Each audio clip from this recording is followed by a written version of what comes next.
I never loved you, Mirella. I married you for the money.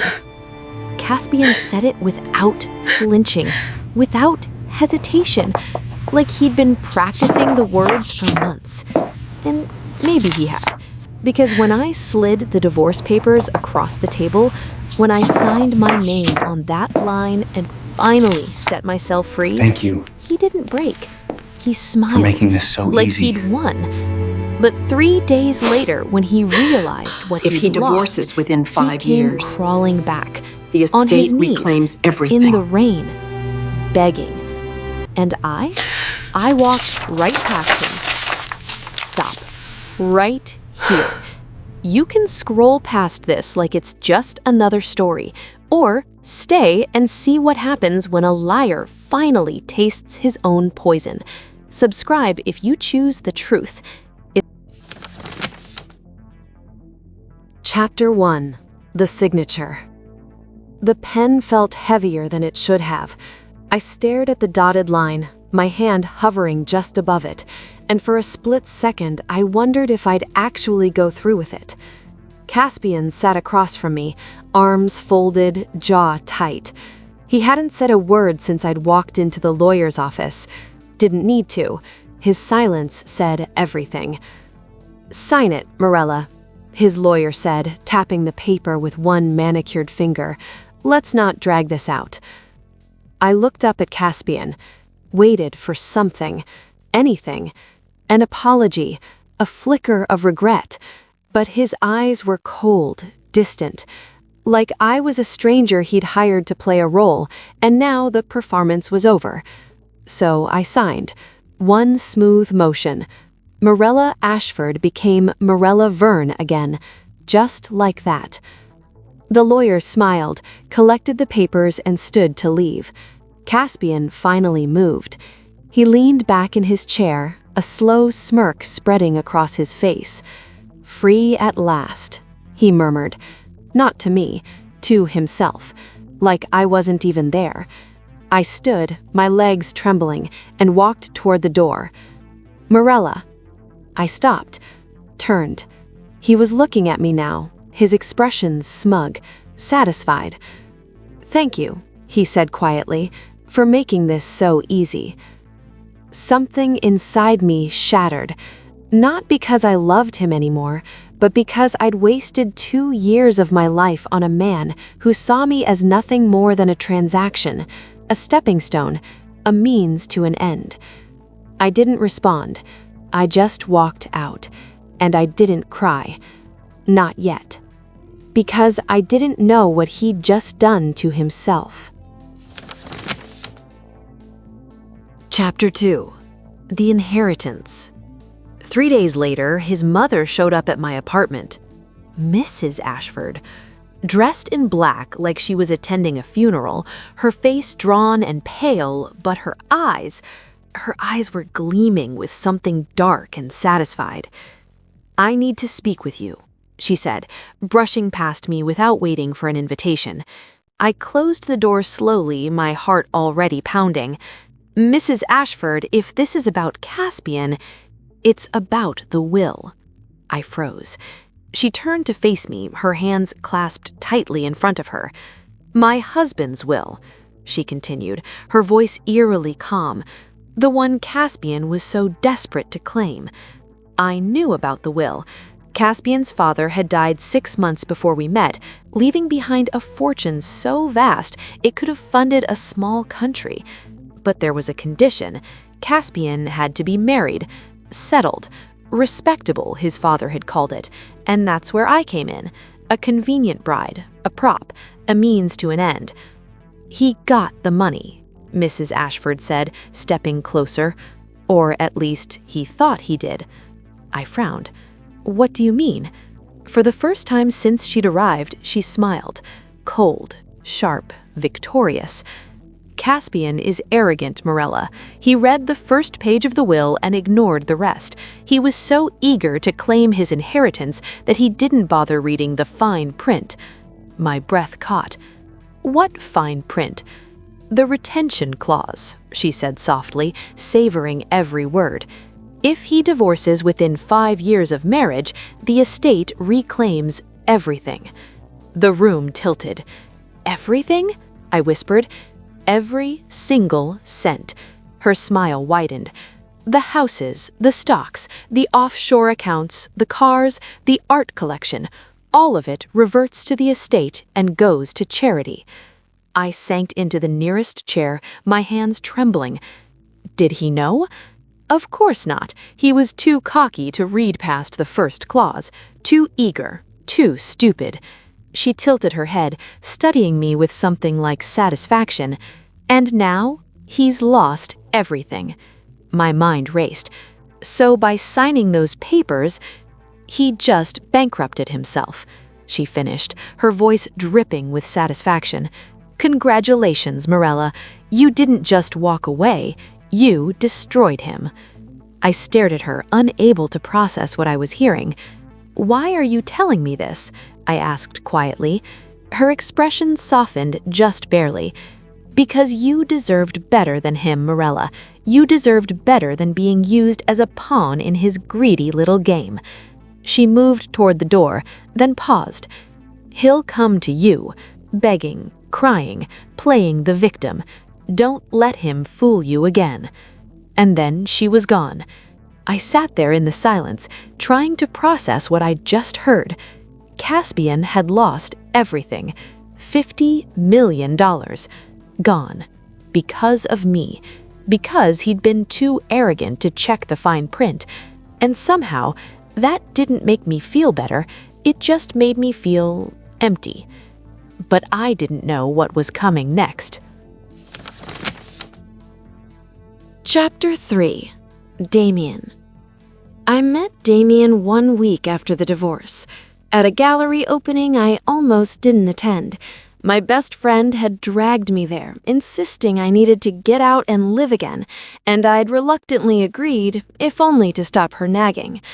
I was standing in front of a massive abstract painting, all reds and blacks and jagged, violent lines, when a voice beside me said, "It's angry." I blinked, turning. He was tall, dark-haired, with a sharp jawline and eyes the color of storm clouds. "What?" I managed. "The painting," he said, gesturing to the canvas. "It's angry. You can see it in the brush strokes. Every stroke is a wound." I looked back at the painting. He was right. It was rage made visible. "You an art critic?" I asked. He smiled, and it was devastating. "No, just observant." He turned to face me fully, and something shifted in the air between us. Something electric. Dangerous. "Damian," he said, extending a hand. I hesitated for just a second, then took it. "Mirella." His grip was warm, firm, safe.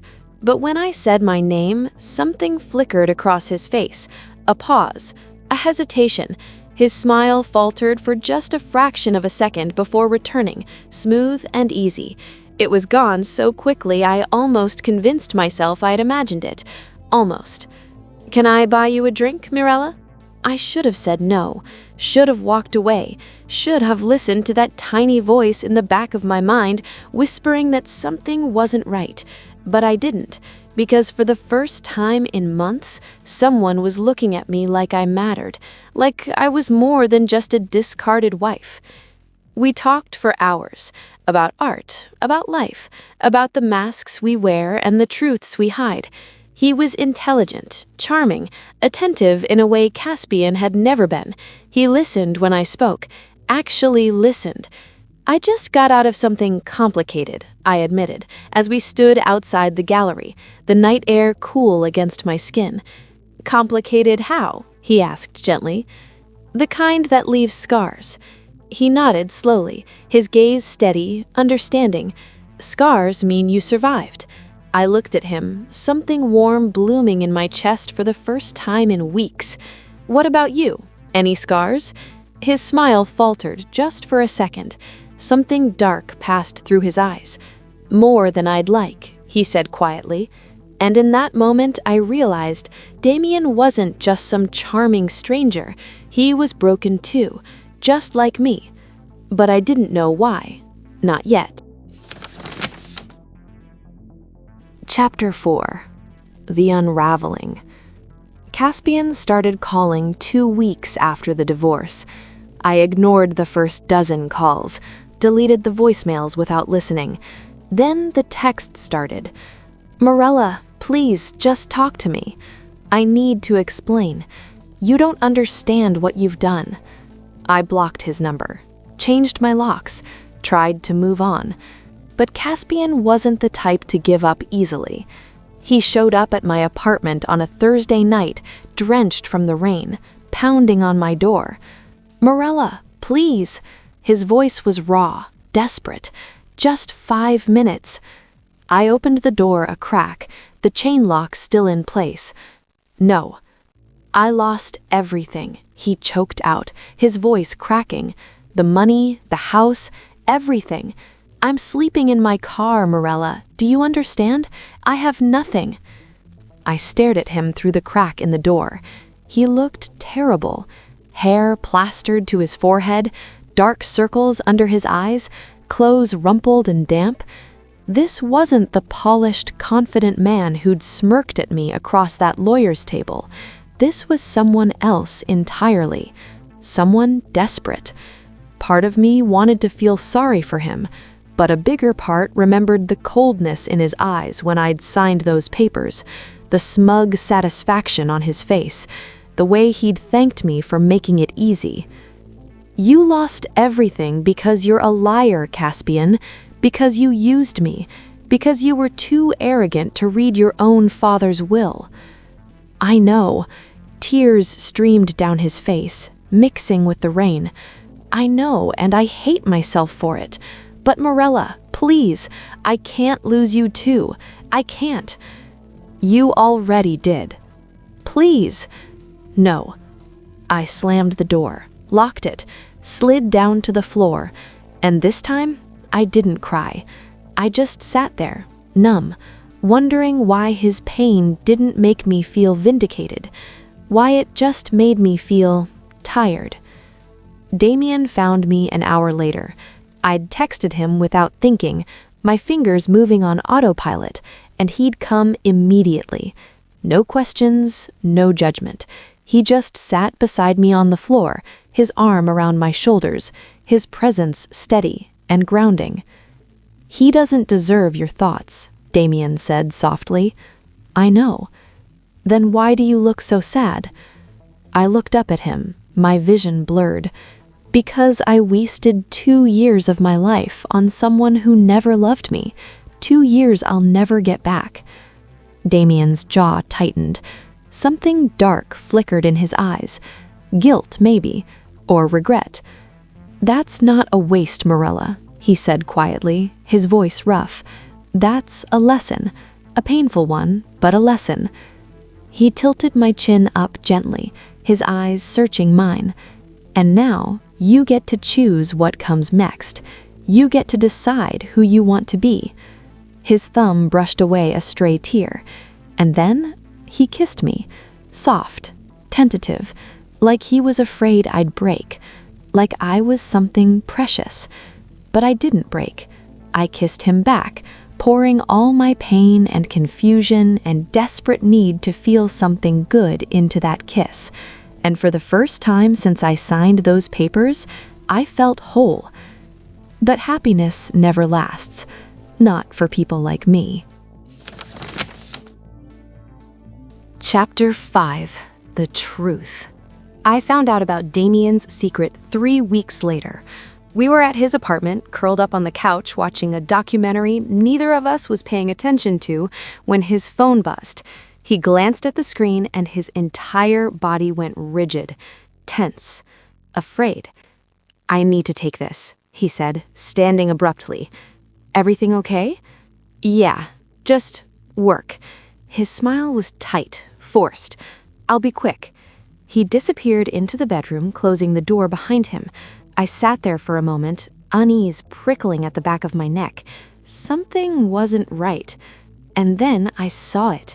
His laptop, open on the coffee table, the screen still lit. I shouldn't have looked. I know that, but something in my gut told me to, some primal instinct screaming that I needed to know. I leaned forward, my heart pounding, and my eyes locked onto an email thread. The subject line made my blood run cold. Ashford Estates Settlement Final Cut Distribution. No. I scrolled, and with every line I read, my world shattered a little more. Damian wasn't just some stranger I'd met at a gallery. He was Caspian's business partner, the man who'd helped him plan the fake marriage, the man who'd convinced him it was the only way to secure the inheritance, the man who was supposed to get 30% of the estate. There were emails, dozens of them, planning sessions, strategy calls, legal consultations. Damian had been there from the beginning. He helped Caspian choose me. She's perfect, quiet, trusting. She won't ask questions. She's exactly what we need. My stomach turned. I was going to sick. Once the marriage is official and the funds clear, we wait 6 months, then initiate the divorce. Clean, simple. She'll never know. But they hadn't known about the retention clause, neither of them.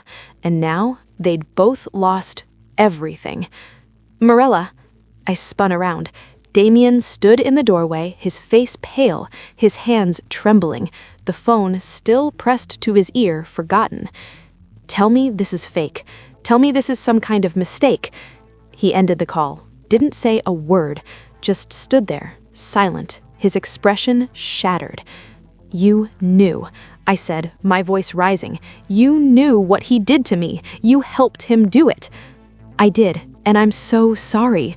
Sorry? I laughed, bitter and broken. You're sorry? I didn't plan this, he said desperately, stepping toward me. I didn't plan to fall for you, Mirella.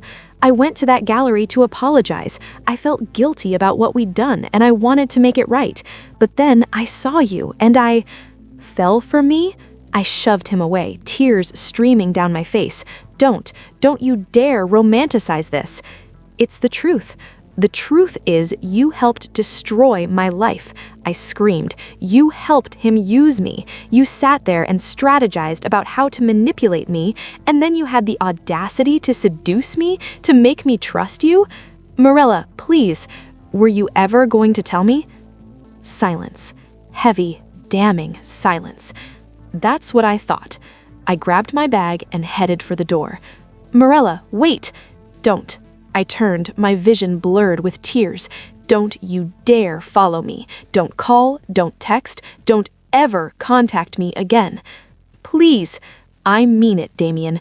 You and Caspian, you deserve each other. And I left. Again. Broken. Again.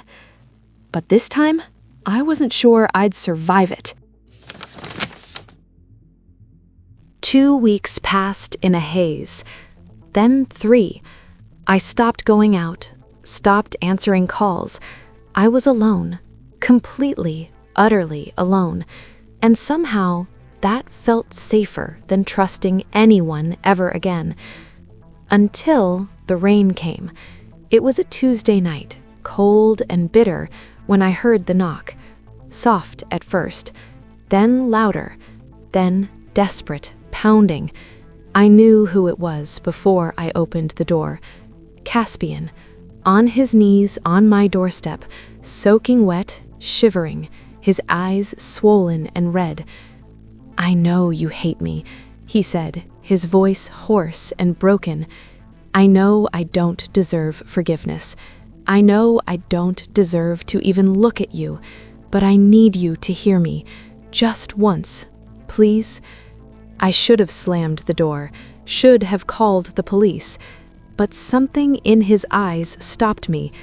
Genuine, bone-deep regret, the kind that can't be faked, the kind that comes from losing everything. I loved you, he whispered, his voice cracking. I know you don't believe me. I know I destroyed any chance of you ever trusting me again, but it's the truth, Mirella. I loved you. Rain poured down around him, soaking through his clothes, but he didn't move, didn't seek shelter, just knelt there in the storm. I didn't realize it until it was too late, he continued, tears streaming down his face. I was so focused on the money, on the inheritance, on winning, that I didn't see what I actually had. I didn't see you. He pressed his hands flat against the ground, his shoulders shaking. I've been sleeping in my car for 3 weeks, he said quietly. I lost the penthouse, the office, everything. My mother won't speak to me. My friends have abandoned me. And I don't care. I don't care about any of it. He looked up, and I saw it. The man I thought I'd married. Vulnerable, broken, real. I just want you back, he whispered. I don't want your pity. I don't want anything except the chance to prove to you that I'm not the man who hurt you, that I can be better, that I can spend the rest of my life trying to make this right. My throat tightened. My chest ached. Part of me wanted to believe him, wanted to pull him inside, dry him off, tell him everything would be okay. But I couldn't. I couldn't do this again. You can't undo what you did, Caspian, I said, my voice barely above a whisper. I know. You can't erase the lies, the betrayal, the way you looked at me when I signed those papers. I know. Then what do you want from me? He looked up, his eyes red and swollen, rain dripping from his hair, and said, Forgiveness, even if I don't deserve it, even if you can never love me again. I need to know you don't hate me, that maybe someday you can think of me without feeling sick. I stared at him for a long moment, and then I stepped back. I can't give you that, Caspian, I said softly. Not now. Maybe not ever. His face crumpled. But, I continued, my voice breaking, I hope you find a way to forgive yourself, because that's the only way you'll ever be free, the only way you'll ever truly move on. He looked at me, devastated, and I saw the exact moment his hope died. I'm sorry, he whispered. I know. And I closed the door, gently this time, not out of anger, but out of mercy, because some bridges once burned can't be rebuilt, no matter how much you want them to be. Chapter 7. The Second Chance. 4 months later, I ran into Damian at the same gallery where we'd met. I'd been avoiding the place, but my friend had insisted, and I'd finally given in. And there he was, standing in front of the same angry painting. He looked different, thinner, tired, haunted. Mirella. I turned at the sound of my name, my breath catching. I didn't think you'd come back here, he said quietly. I didn't think I would either. Silence stretched between us, heavy and painful. He looked down, his hands shoved deep in his pockets. I bought it, he said suddenly. What? The painting, the one you loved, the angry one. He looked up, his eyes filled with something raw and desperate. I bought it the day after you left. I wanted to give it to you, but I didn't think you'd ever want to see me again. I stared at him, my heart pounding. Why? Because I needed to do something, he said, his voice breaking. I needed to prove to you that I wasn't just another liar, that I cared, that what we had meant something to me. He took a shaky breath. I've been watching out for you, Mirella, from a distance, making sure you were okay. I paid off your student loans, anonymously. My breath caught. What? Not to buy you, he said quickly, stepping closer.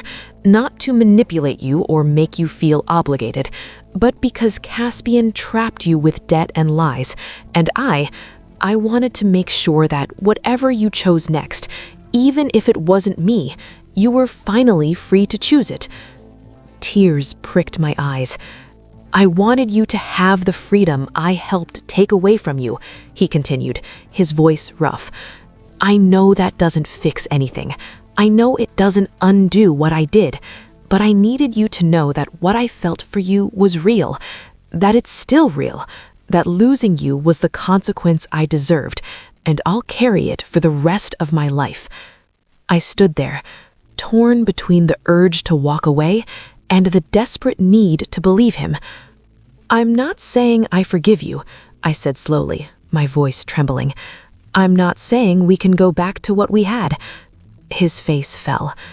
But, I continued, my voice soft, maybe we can start over. No lies, no secrets, no hidden agendas, just two people trying to be better than they were.